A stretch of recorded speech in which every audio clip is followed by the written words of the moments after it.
Il a suffi d'un corner bien tiré par Arthur Massakou que Aaron Chibola a surpris le portier gabonais. La reprise de la tête victorieuse, le but pour la RDC. À la 34e minute de jeu et d'une action en solo de Fiston Mayele pour clore tout suspense d'une frappe victorieuse. Fiston Mayele.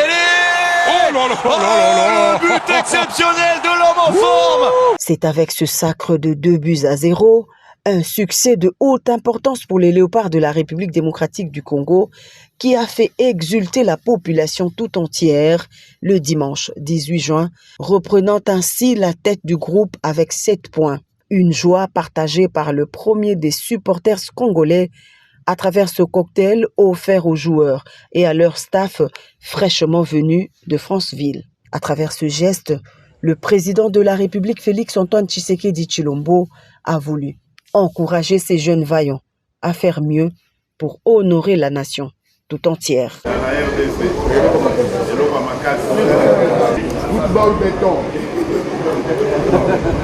Merci, vous méritez vraiment des félicitations de la nation. Un exploit qui donne l'occasion aux 11 nationales de se relancer complètement dans la course à la qualification à la CAN 2024. Tout reste à faire dans ce groupe où aucune équipe n'est encore qualifiée ou éliminée avant la dernière journée. Pour François Kaboulot, ministre de tutelle, ce geste du président de la République a véritablement marqué les joueurs. Le président de la République, qui est le garant de la nation, voulait remercier de vive voix les Léopards qui ont mouillé le maillot pour que nous puissions retrouver la compétition et susciter les espoirs pour la prochaine qualification. Donc l'engagement est total de la part du gouvernement de la République et c'est pour ça que le président a organisé cette manifestation pour honorer nos fauves et pour remercier le peuple congolais qui s'est mobilisé derrière notre équipe. Et comme le président fait toujours de bonnes choses, il a doté une prime spéciale à l'équipe, au staff et aux dirigeants et cela a été vraiment apprécié à sa juste valeur. Solide en défense, les Léopards mettent en échec les attaquants gabonais qui se sont cassés les dents tour à tour à la muraille dirigée par le capitaine Chancel Mbemba, qui reste confiant pour la prochaine rencontre. Papa Bengibiso à Monibiso parce qu'à promettre biso il fallait à mon abiso après match. Bitumeze makas menzamba facilité biso de gagner. Toi comme on a papa après papa Solina ba coach pour na ba projet après pour na ba match final. Les chances de qualification totalement retrouvées par les hommes des Dessabres avant la finale contre le Soudan à domicile en septembre prochain. En attendant, le président de la République leur a rassuré de son total soutien et de son accompagnement.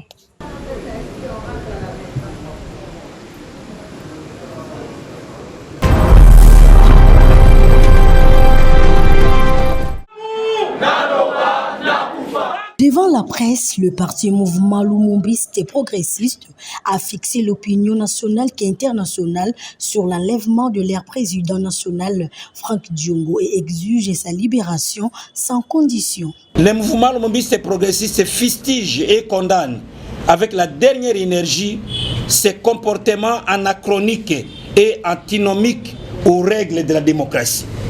Le mouvement lumumbiste et progressiste exige la libération sans condition de son président et rejette tout ce que les sbires imputeraient en son leader sans que ce dernier n'y soit personnellement associé ou représenté par l'un de ses avocats ou tout au moins par ses gardes présents lors de son enlèvement.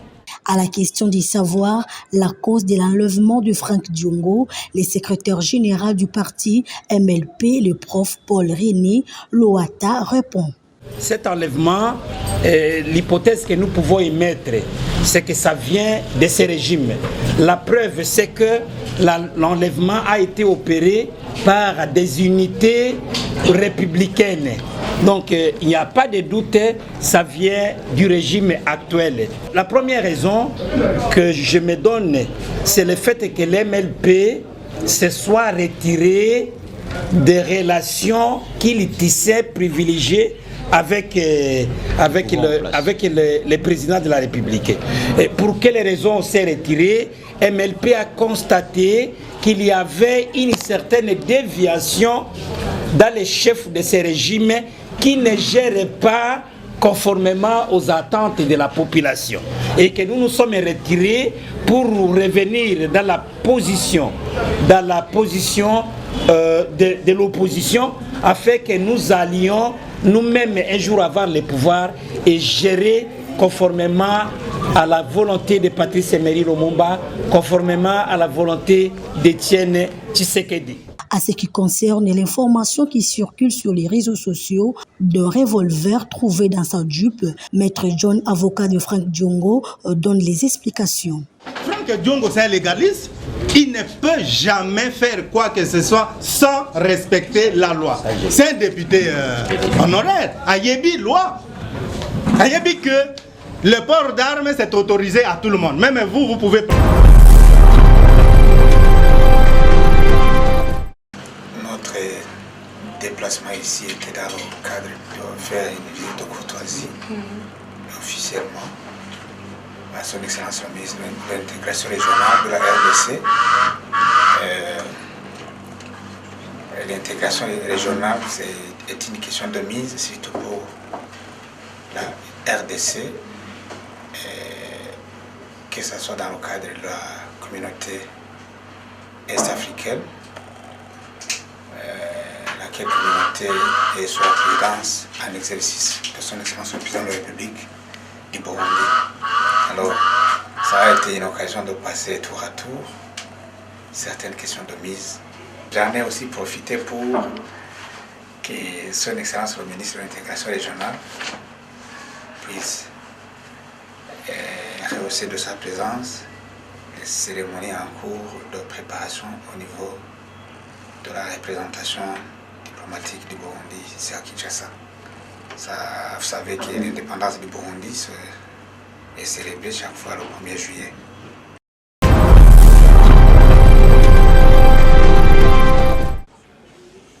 L'installation du comité de gestion du Fonds national de l'habitat, FONHAB, a eu lieu ce mercredi 21 juin 2023 dans une cérémonie riche en couleurs qui a connu la présence du directeur de cabinet du ministre de l'Urbanisme et Habitat ainsi que plusieurs invités. Tout a commencé par la lecture de l'ordonnance présidentielle nommant le mandataire du FONHAB, suivi de la présentation du comité de gestion en commençant par la présidente du conseil d'administration, Madame Agnès Banachini Chitengue, le directeur général Alexis Kadima et d'autres membres du comité de gestion. Dans son mot, le directeur général du FONHAB a remercié le chef de l'État, Félix-Antoine Tshisekedi Tshilombo, pour leur nomination, tout en rassurant la détermination de son équipe pour la réussite de leur mission. De son côté, le PCA Agnès Banachini Chitengue a mis l'accent sur la mission du FONHAB. Le FONHAB va mobiliser les fonds et le maximum de fonds nécessaires pour financer la construction des logements sociaux.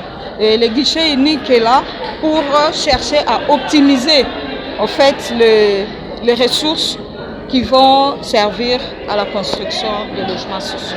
Le directeur de cabinet du ministre de l'Urbanisme et Habitat a exhorté cette équipe à bien travailler pour l'intérêt de la nation. Satisfaite du bon déroulement de cette activité, le PCA revient sur leur mission.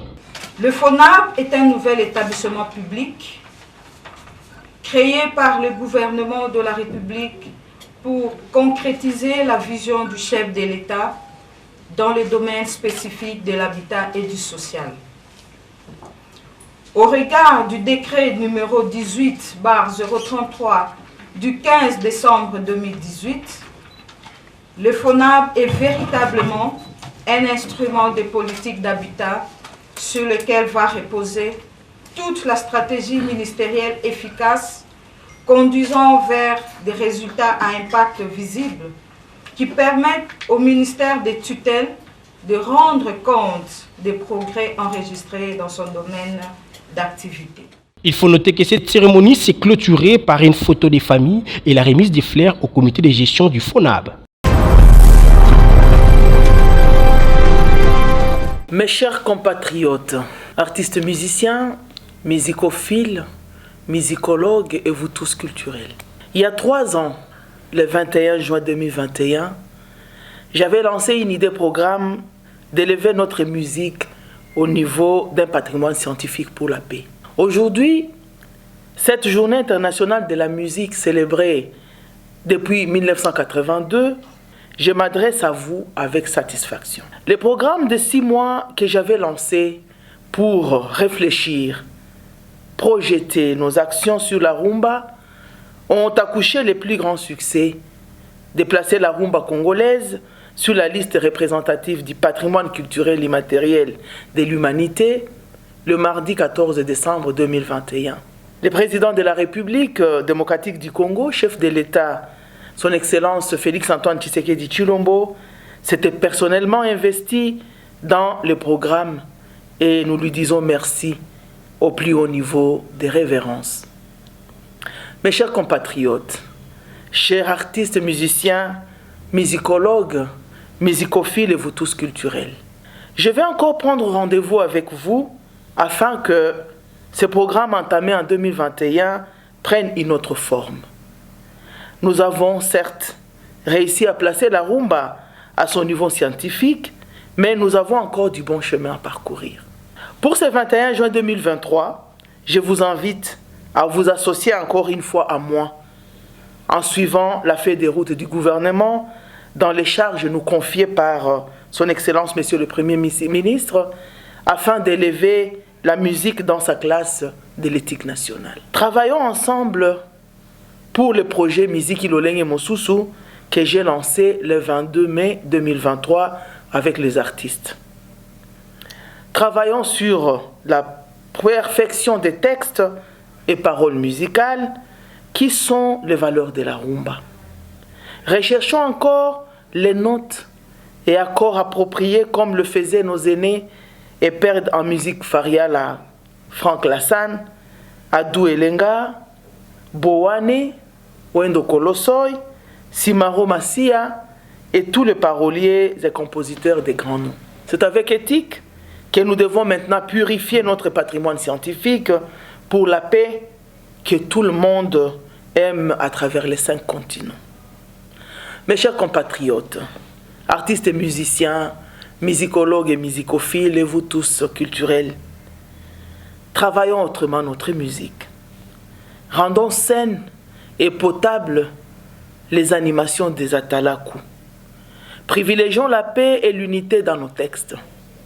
Racontons l'histoire glorieuse de notre pays, de nos familles, de nos expériences, de nos sentiments avec poésie, en restant originellement congolais dans ce monde de mixture et évolution musicale.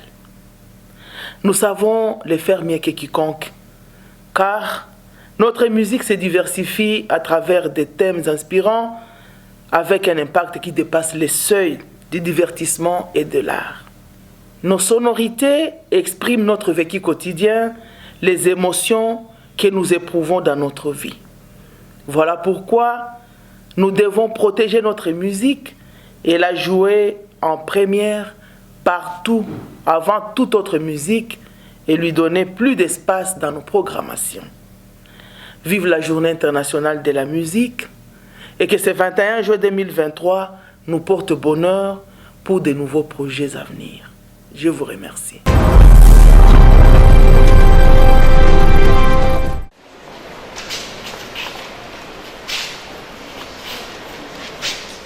La drépanocytose, les nouveautés et la thérapie génétique, c'est autour de ces thèmes que s'est articulée cette journée scientifique organisée ce mardi 20 juin à la faculté de médecine de l'université Révérend Kim, site de Lingwala, et c'est en marge de la célébration de la journée mondiale de lutte contre cette maladie. Prenant la parole en premier, le docteur Moses Badiangile s'est apaisanti sur la physiologie sanguine avant que le docteur Janine Kimboko n'intervienne pour éclairer la lanterne de la communauté universitaire sur les généralités de la drépanocytose. À en croire la conférencière, la drépanocytose est 4e au rang des priorités de la santé publique d'après l'OMS. Elle concerne plus de 120 millions de personnes dans le monde et plus de 300 millions de drépanocytaires qui naissent chaque année.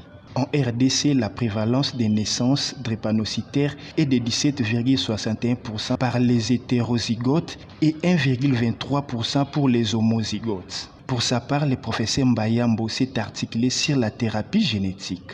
Dans son mot, il a fait savoir que la drépanocytose est une maladie génétique grave responsable d'une mortalité élevée en l'absence d'une prise en charge adéquate.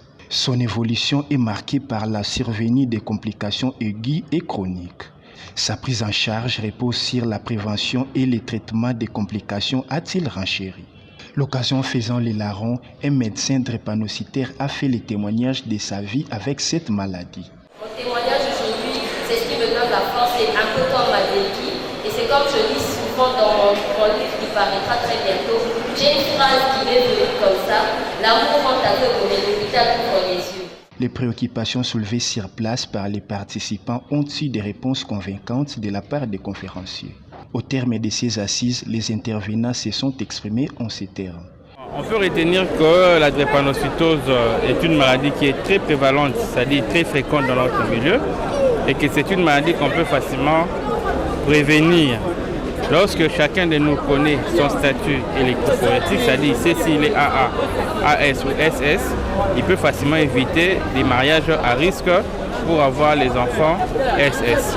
Et donc, nous demandons également aux autorités politiques de permettre à ce qu'il y ait une forte sensibilisation sur la maladie, qu'on introduise par exemple les informations ou les études sur la drépanocytose dans les écoles. Déjà à l'école primaire, ça va permettre aux enfants de reconnaître la maladie, qu'on introduise les notions ou les enseignements sur la drépanocytose aux humanités. À l'université, il y en a déjà en médecine, mais qu'on introduise ça dans toutes les facultés. Mais également qu'on travaille avec les leaders d'opinion pour sensibiliser sur cette maladie-là, parce qu'il y a encore beaucoup de confusions qui se font sur la maladie. Il y a des gens qui confondent les groupes sanguins et les types d'hémoglobine, et ça peut être à confusion. Comme nous le savions tous, que la mutation des gènes se faisait au niveau en 7e position. À 6e position, ce n'est plus en 6e position, c'est en 7e position. Il y a beaucoup de nouveautés comme ça qui nous ont permis de bien commémorer la journée d'aujourd'hui. Mais bref, malgré tout ce qu'on a dit, nous sollicitons beaucoup plus, nous sensibilisons pour la sensibilisation, que les gens aillent se faire dépister pour que cette maladie soit vraiment revue très bas. Par ailleurs, les étudiants n'ont pas caché leur satisfaction. Je pense que l'activité a été une réussite parfaite et je tiens à féliciter aussi la délégation facultaire parce qu'elle a montré son niveau d'organisation en tout cas. Donc c'est la meilleure des choses. J'ai obtenu le résultat que je voulais que ça se passe bien comme prévu. Les intervenants ont très bien parlé et ils ont été clairs sur le sujet, sur la drépanocytose.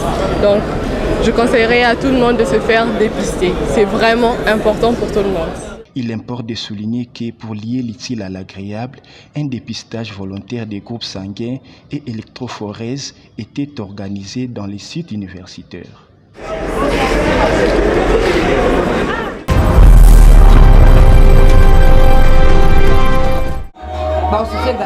Cette cérémonie festive entre dans le cadre de la célébration des 10 ans de naissance de Prétine Toumba Ekofo le samedi 17 juin 2023. C'était un moment imaginaire mais réel, moment magique, moment redoutable où tout a existé et réalisé à travers le gâteau de l'anniversaire.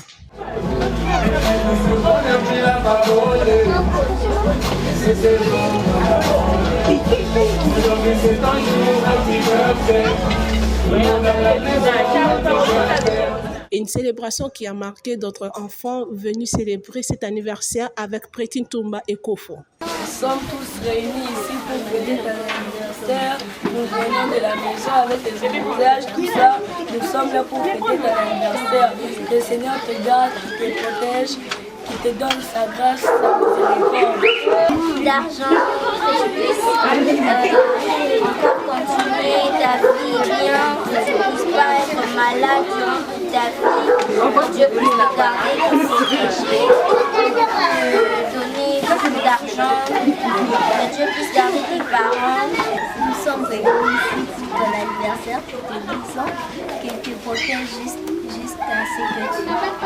jusqu'à ce que tu vas grandir. L'anniversaire est content. Que Dieu te garde, que Dieu te bénisse, que tu ne tombes pas malade et que tu grandisses bien. L'anniversaire à toi, Ekofo, que Dieu te bénisse, que tu sois le meilleur dans ta vie, que Dieu te garde, te protège et te souhaite une plus de bénédictions. Que Dieu te bénisse, que Dieu te donne la longévité, que Dieu bénisse tes parents, que tu puisses réussir convenablement les examens. Signalons que Prétine Toumba Ekofo est l'enfant de Serge Seka, cadre de l'AVC, parti cher à Didier Boudimou.